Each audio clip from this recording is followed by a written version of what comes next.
অন্তর্বর্তী সরকারের মেয়াদ হতে পারে 4 বছর, আল জাজিরাকে বললেন প্রধান উপদেষ্টা। এখনও নির্ধারণ হয়নি নির্বাচনের দিনক্ষণ।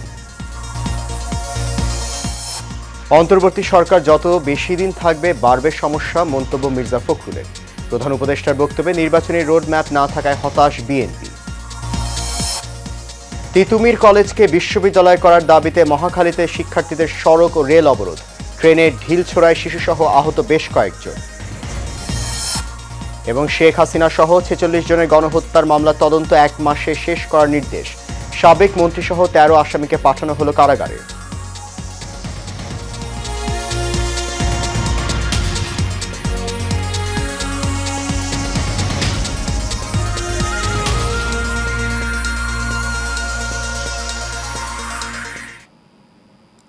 সবাইকে স্বাগত জানাচ্ছি এশিয়ান নিউজে। আপনাদের সাথে আছি আমি সৈয়দ মাহিউজ্জামান মুখর। শুনছেন বিআরবি কেবল ইন্ডাস্ট্রিজ লিমিটেড সংবাদ শিরোনাম। যাচ্ছি পুরো খবরে। অন্তর্বর্তী সরকারের মেয়াদ 4 বছরের কম হবে, এটা আরও কম হতে পারে বলে জানিয়েছেন প্রধান উপদেষ্টা ডক্টর মোহাম্মদ ইউনূস। কাতার ভিত্তিক সংবাদ মাধ্যম আল জাজিরাকে দেয়া এক সাক্ষাৎকারে কথা বলেছেন তিনি। নতুন সংবিধানে সরকারের মেয়াদ 4 বছর হতে পারে বলেও জানান প্রধান উপদেষ্টা। বলেন, বর্তমান সরকার দ্রুত সময়ের মধ্যে নির্বাচন দিতে চায়, তবে এর নির্দিষ্ট সময়সীমা এখনও ঠিক হয়নি। আজারবাইজানের রাজধানী বাকুতে জলবায়ু সম্মেলনে ফাঁকে তিনি আল জাজিরাকে সাক্ষাৎকার দেন। ডক্টর ইউনূস আরও বলেন, জনগণ এবং রাজনৈতিক দল যখনই চাইবে তখনই নির্বাচন হবে। তিনি আরও বলেন, সবার সাথে যোগাযোগ রাখা হচ্ছে। তারা যদি বলেন সংস্কারের দরকার নেই, নির্বাচন দিন, তবে তাই হবে। এই সরকারের উদ্দেশ্য যত দ্রুত সম্ভব সংস্কারের পরই নির্বাচন দিয়ে অন্তর্বর্তী সরকারের মেয়াদ শেষ করা। গত 16 বছরের দুর্নীতিতে নিমজ্জিত ছিল বাংলাদেশ, সেখান থেকে দেশকে বের করার চেষ্টা করছে অন্তর্বর্তীকালীন সরকার।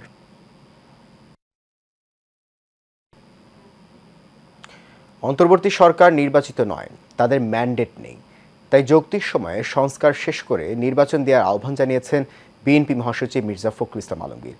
সকালে জাতীয় প্রেস ক্লাবে মাওলানা ভাসানীর মৃত্যুবার্ষিকী আলোচনার সভায় তিনি কথা বলেন। তিনি জানান, অন্তর্বর্তী সরকার যত বেশি দিন থাকবে সমস্যা ততই বাড়বে। বিস্তারিত জানাচ্ছেন শফিকুল ইসলাম। মাওলানা আব্দুল হামিদ খান ভাসানীর 48তম মৃত্যুবার্ষিকী উপলক্ষে প্রেস ক্লাবে আলোচনা সভার আয়োজন করা হয়। এতে প্রধান অতিথি হিসেবে উপস্থিত হন বিএনপির মহাসচিব মির্জা ফখরুল ইসলাম আলমগীর। এ সময় মির্জা ফখরুল বলেন, অন্তর্বর্তী সরকারের 100 দিন উপলক্ষে জাতির উদ্দেশ্যে প্রধান উপদেষ্টার দেওয়া বক্তব্যে জাতীয় নির্বাচনের রূপরেখা না থাকা হতাশাজনক। আমাদের প্রধান উপদেষ্টা মহোদয় একটা 100 দিনের পূর্তির বক্তব্য রেখেছেন, ভালো হয়েছে। অনেকেই আশান্বিত হয়েছে, আমি একটু আশাহত হয়েছি। আমি আশা করেছিলাম যে প্রধান উপদেষ্টা মহোদয় তার সমস্ত প্রজ্ঞা দিয়ে সমস্যাটা চিহ্নিত করে তিনি নির্বাচনের একটা রূপরেখা দেবেন। আমি কেন বারবার নির্বাচনের কথা বলছি? কারণ নির্বাচন দিলে আমার অর্ধেক সমস্যার সমাধান হয়ে যায়। বিএনপি ক্ষমতায় যাক না যাক, দ্যাট ইজ ইম্যাটেরিয়াল। অন্তর্বর্তী সরকার যতদিন বেশি থাকবে সমস্যা তত বাড়বে উল্লেখ করে তিনি দ্রুত সংস্কার শেষে নির্বাচন দেওয়ার আহ্বান জানান। দ্রুত নির্বাচন হওয়াটাই এই দেশের জন্য, জাতির জন্য মঙ্গল। কেন বলছি? আমাদের অভিজ্ঞতা থেকে এই ধরনের সরকার যতদিন বেশি থাকে তত সমস্যা তৈরি হবে। কেন? এর তো ম্যান্ডেট নাই, এর তো নির্বাচিত সরকার নয়। এর পেছনে শক্তিটা কোথায়? এই জন্য আমরা বলেছি যে আমরা অবশ্যই সংস্কার চাই। আমরাই আগে বলেছি এটা আপনাকে যৌক্তিক সময়ের মধ্যে করতে হবে। এমন সময় যেন না নেয় যে সময় নিতে গেলে জনগণের মধ্যে ভ্রান্ত ধারণা হতে যাবে যে আপনি ক্ষমতায় থেকে যেতে চাইছেন। বিএনপির মহাসচিব আরো বলেন, বিএনপি গত 15 বছর ধরে আন্দোলন করলেও শেষ গোলটা করেছে শিক্ষার্থীরা। তারা স্ট্রাইকার, বুক পেতে গুলি নিয়েছে তরুণ ভ্যানগার্ডরা। তাই ছাত্রদের সঙ্গে কখনোই দূরত্ব সৃষ্টি করা যাবে না বলেও মন্তব্য করেন তিনি। Mohammad Shafiqul Islam, Asian television, Dhaka. BNP স্থায়ী কমিটির সদস্য হাফিজউদ্দিন আহমেদ বলেছেন, অন্তর্বর্তীকালীন সরকার চাইলে আগামী এপ্রিলের মধ্যেই জাতীয় নির্বাচন আয়োজন করা সম্ভব। আজ বরিশাল সাইবার ট্রাইব্যুনাল আদালতে একটি মামলায় হাজিরা শেষে সাংবাদিকদের সঙ্গে আলাপকালে তিনি কথা বলেন। হাফিজউদ্দিন আহমেদ বলেন, অন্তর্বর্তীকালীন সরকারের প্রধান কাজ হলো একটি সুষ্ঠু ও সুন্দর নির্বাচন দেয়া। বিএনপি সহ বেশ কয়েকটি রাজনৈতিক দল যুক্তিযুক্ত সময়ের মধ্যে নির্বাচন চায়। তিনি আরও বলেন, নির্বাচিত সরকার ছাড়া দেশ পূর্ণ সংস্কার ও উন্নয়ন সম্ভব নয়।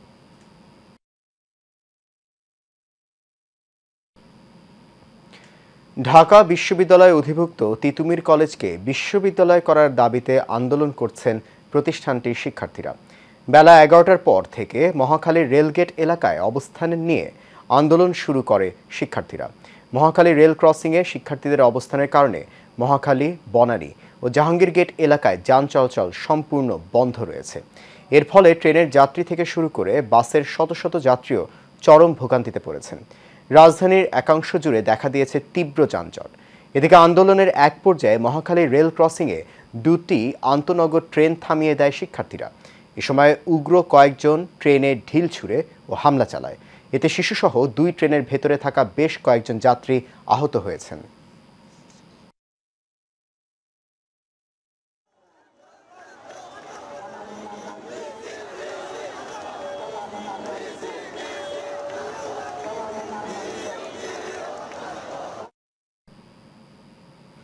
জুলাই আগস্টে গণহত্যা ও মানবতা বিরোধী অপরাধে জড়িত থাকার অভিযোগে সাবেক প্রধানমন্ত্রী শেখ হাসিনার বিরুদ্ধে মামলার তদন্ত কাজ 1 মাসের মধ্যে শেষ করার নির্দেশ দিয়েছে আন্তর্জাতিক অপরাধ ট্রাইব্যুনাল। এ সময়ের মধ্যে শেখ হাসিনাকে গ্রেপ্তারের নির্দেশও দেওয়া হয়েছে। আন্তর্জাতিক অপরাধ ট্রাইব্যুনালের কার্যতালিকায় শেখ হাসিনার মামলাটিও ছিল। শুনানি শেষে তার বিরুদ্ধে হওয়া মামলার তদন্ত কাজ শেষের সময় নির্ধারণ করে দেন ট্রাইব্যুনাল। এছাড়া পরোয়ানাভুক্ত আরও 45 আসামির বিষয়েও তদন্ত শেষ করার নির্দেশ দেওয়া হয়েছে।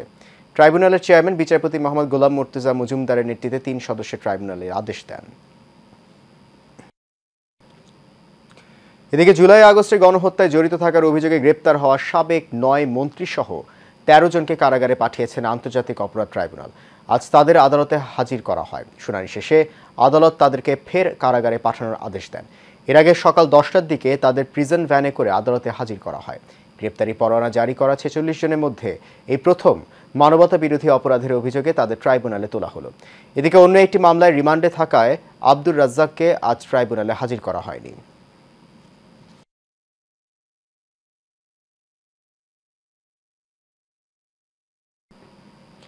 ঢাকার কেরানীগঞ্জে অন্তঃসত্ত্বা গৃহবধূ সাদিয়া আক্তার বিনা হত্যার ঘটনায় আসামিদের বিরুদ্ধে আইনগত ব্যবস্থা গ্রহণ ও গ্রেফতারের দাবিতে মানববন্ধন করেছেন নিহতের পরিবার ও এলাকাবাসী।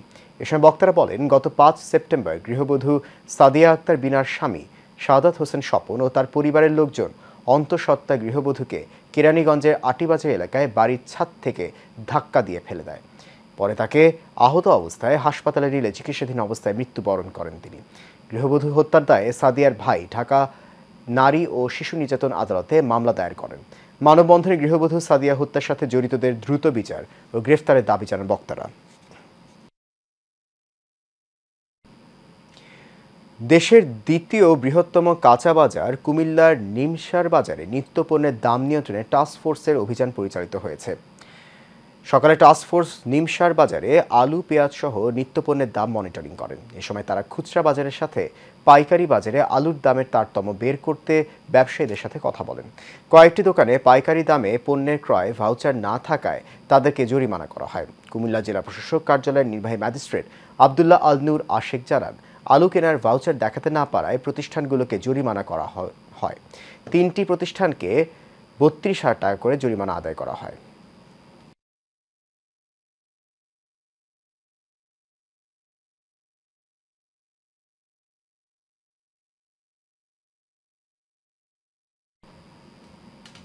ঢাকা চট্টগ্রাম মহাসড়কের কুমিল্লার চান্দিনায় অবৈধ স্থাপনা উচ্ছেদে দ্বিতীয় দিনের মতো অভিযান চালিয়েছে প্রশাসন। সেখানকার বিস্তারিত জানাচ্ছেন সহকর্মী মোহাম্মদ আশিকুর রহমান রাসেল।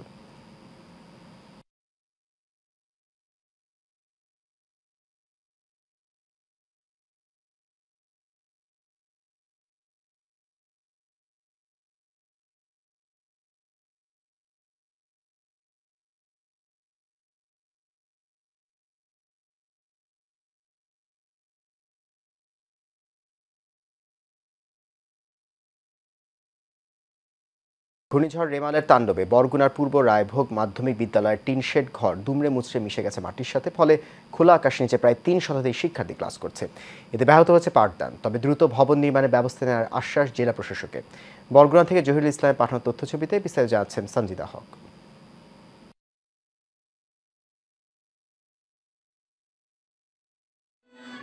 দুমড়ে মুচড়ে মাটির সঙ্গে মিশে আছে টিনশেড ঘর, নেই শ্রেণীকক্ষ আর ঝুলে থাকা ব্ল্যাকবোর্ড। বসার সারি সারি বেঞ্চগুলো চাপা পড়েছে টিনশেডের নিচে। এমন অবস্থা ঘূর্ণিঝড় রেমালের তাণ্ডবে ক্ষতিগ্রস্ত বরগুনা সদর উপজেলার পূর্ব রায়ভোগ মাধ্যমিক বিদ্যালয়ের।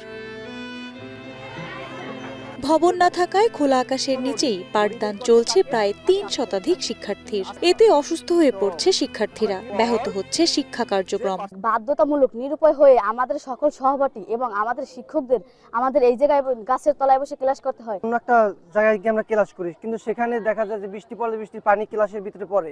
এই সময় আমাদের যদি পাঠদান করে শিক্ষক, তখন আমরা পাঠদানটা ঠিকমতো নিতে পারি না। শিক্ষকরা বলছেন বিদ্যালয় সংস্কারের জন্য বিভিন্ন দপ্তরে ঘুরেও মেলেনি সহায়তা। দ্রুত একটি বহুতল ভবন দেওয়ার দাবি তাদের।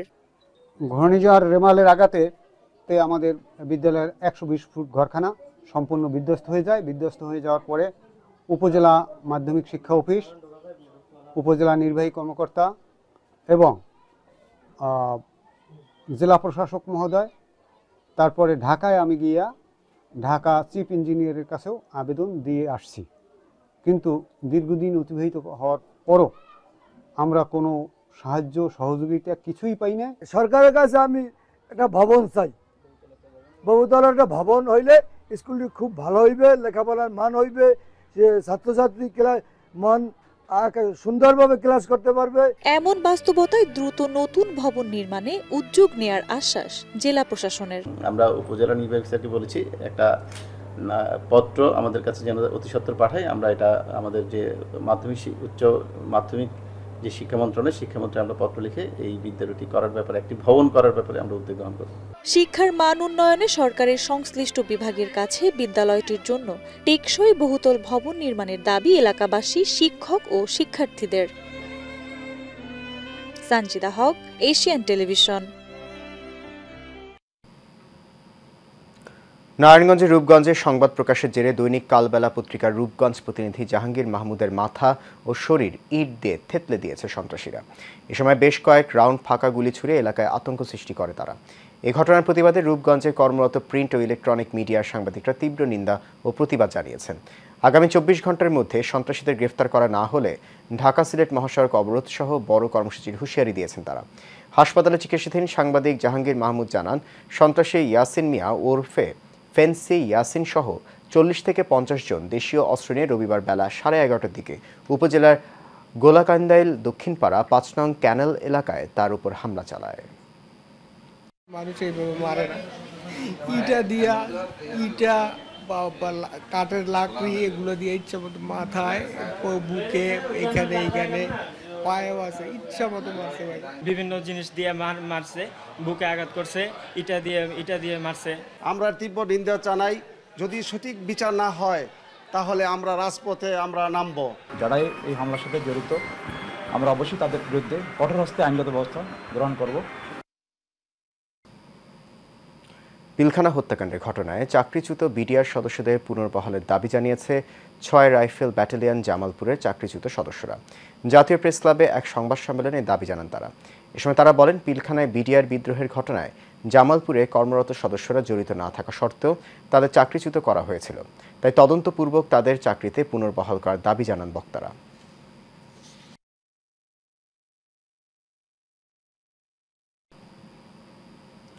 মাদক সন্ত্রাস, চাঁদাবাজ ও লুটতরাজের প্রতিবাদে নারায়ণগঞ্জের রূপগঞ্জ উপজেলা জাতীয়তাবাদী কৃষক দলের আয়োজনে বিক্ষোভ মিছিল অনুষ্ঠিত হয়েছে। উপজেলার পূর্বাচলের শিমুলিয়া বাজার এলাকায় বিক্ষোভ মিছিল নেতৃত্ব দেন নারায়ণগঞ্জ জেলা কৃষক দলের যুগ্ম আহ্বায়ক ও রূপগঞ্জ উপজেলা কৃষক দলের সাবেক সভাপতি অ্যাডভোকেট নজরুল ইসলাম। বিএনপির ভারপ্রাপ্ত চেয়ারপারসন তারেক রহমানের নির্দেশে বিএনপির কেন্দ্রীয় কর্মসূচির অংশ হিসেবে আয়োজিত বিক্ষোভ মিছিলে অংশ নেন রূপগঞ্জ উপজেলা কৃষক দলের সাবেক সাধারণ সম্পাদক আব্দুল মান্নান, সাবেক সাংগঠনিক সম্পাদক জর্জ মিয়া, উপজেলা কৃষক দল সাবেক সহ সভাপতি জাইদুল ইসলাম শিমুল, রূপগঞ্জ ইউনিয়ন কৃষক দলের সাবেক সাধারণ সম্পাদক আমির হোসেন প্রমুখ। আমাদের নির্দেশে আমরা প্রত্যেকটা জেলায়, প্রত্যেকটা থানায় জাতীয়তাবাদী দল আমরা সকলে মিলে আপনাদের কিন্তু এই বাংলাদেশ স্বাধীনতা যেমন অক্ষুণ্ণ রেখেছি, তদ্রুপ আমরা আগামীতে এই দলকে আমরা সামনে নিয়ে আমরা সবাই একত্রিত হয়ে বাংলাদেশ জাতীয়তাবাদী কৃষক দল আপনাদের মাধ্যমে এই দেশ থেকে সন্ত্রাস, চাঁদাবাজ এবং দখলদারিত্ব আমরা উৎখাত করবো।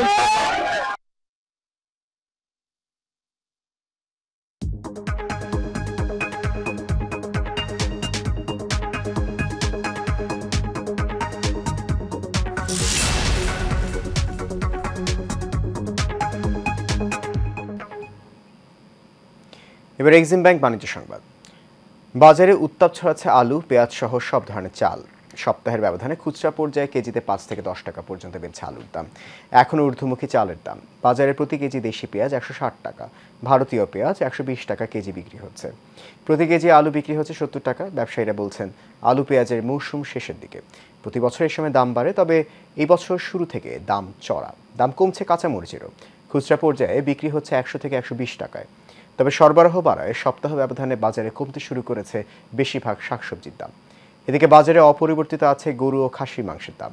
নিত্যপণ্যের বাজার নিয়ন্ত্রণে মনিটরিংয়ের দাবি ক্রেতা বিক্রেতাদের। এটা স্টোর মালিক বারকা কিন্তু কোনো ব্যবসায়ী আলু কিনে রাখে না।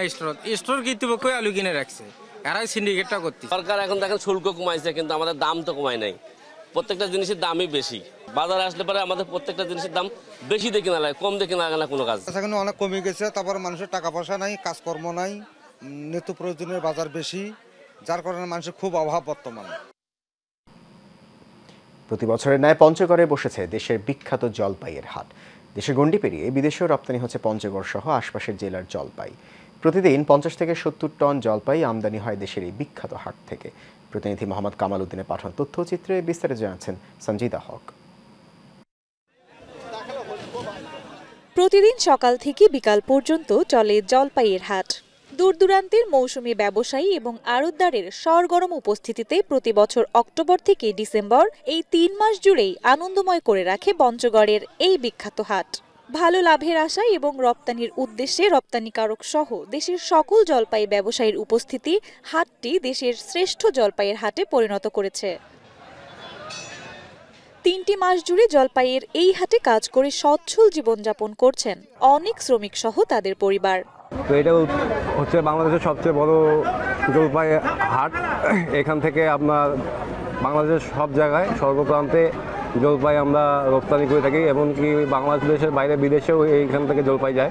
এই হাটটিকে সঠিক রক্ষণাবেক্ষণের মাধ্যমে করা হোক আরও সমৃদ্ধশীল, এমন প্রত্যাশা করছেন স্থানীয় সুধীজন। পশ্চিমবঙ্গের পঞ্চগড় জেলায় দেবীগঞ্জ থানায় এটা বিখ্যাত জলপাইয়ের হাট।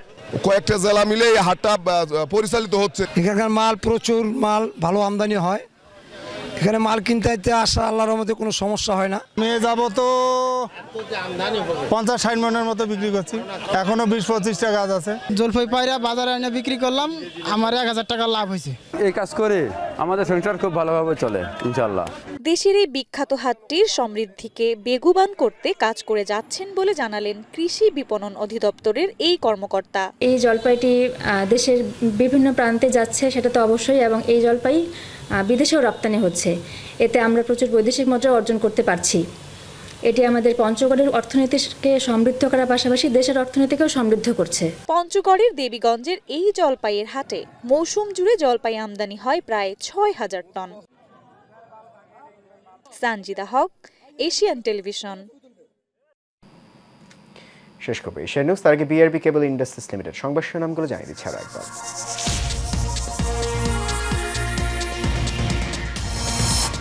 অন্তর্বর্তী সরকারের মেয়াদ হতে পারে ৪ বছর। আল জাজিরাকে বললেন প্রধান উপদেষ্টা, এখনো নির্ধারণ হয়নি নির্বাচনের দিনক্ষণ। অন্তর্বর্তী সরকার যত বেশি দিন থাকবে বাড়বে সমস্যা, মন্তব্য মির্জা ফখরুলের। প্রধান উপদেষ্টার বক্তব্যে নির্বাচনী রোডম্যাপ না থাকায় হতাশ বিএনপি। তিতুমির কলেজকে বিশ্ববিদ্যালয় করার দাবিতে মহাখালীতে শিক্ষার্থীদের সড়ক ও রেল অবরোধ। ট্রেনে ঢিল ছোড়ায় শিশুসহ আহত বেশ কয়েকজন। এবং শেখ হাসিনা সহ ৪৬ জনের গণহত্যার মামলার তদন্ত ১ মাসে শেষ করার নির্দেশ। সাবেক মন্ত্রীসহ ১৩ আসামিকে পাঠানো হলো কারাগারে। এশিয়ান নিউজ এ পর্যন্ত। আমাদের পরবর্তী সংবাদ দেখার আমন্ত্রণ রইল। এতক্ষণ সঙ্গে থাকার জন্য অনেক ধন্যবাদ সবাই।